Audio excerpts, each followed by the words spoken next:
সকলকে নমস্কাৰ আৰু মই আছো এতিয়া মোৰ জোনালী খেন্দুৰিয়ালিৰ নতুন ষ্টুডিঅ' Z মিউজিক ষ্টুডিঅ' আৰু আপোনালোকে দেখিছে চাৰিওফালে অকল গছ ইয়াত বিভিন্ন ধৰণৰ গছ মই ষ্টুডিঅ'টো বনোৱাৰ আগতে গছবিলাক লগাই লৈছোঁ আৰু এই গোটেই বছৰটো আমি ঘৰৰ ফল মূল খাইছোঁ চব্জি খাইছোঁ ষ্টুডিঅ'ৰ আৰু এটা সম্পূৰ্ণ গ্ৰীণ পৰিৱেশ ঘৰটো মই গ্ৰীণ ৰাখিছোঁ সেইকাৰণে যিমান পাৰি ষ্টুডিঅ'টো আৰু সম্প্ৰতি এটা হুলস্থুল এটা চলি আছে গছ কটাক লৈ বিভিন্ন জেগাত দেখিছোঁ ডাঙৰ ডাঙৰ গছ কাটি দিবলগীয়া হৈছে ৰাস্তা বনিছে তাত কিবা বেলেগ বস্তু বনিছে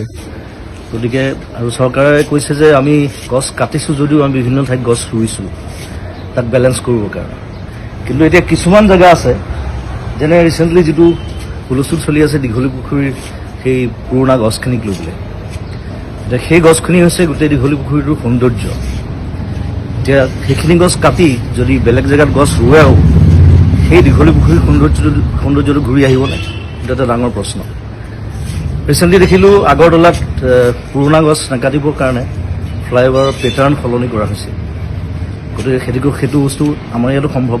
মই ভাবোঁ গতিকে মই চৰকাৰক আবেদন জনাইছোঁ যে যদি কিবা অপশ্যন আছে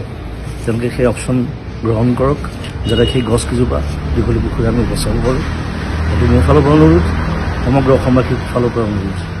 আৰু ধন্যবাদ জনাইছোঁ সকলোকে আৰু এই যিটো আমাৰ বিপ্লৱ চলিছে গছ সংৰক্ষণ গছ বচোৱাৰ তাত সকলোৱে সহযোগ কৰক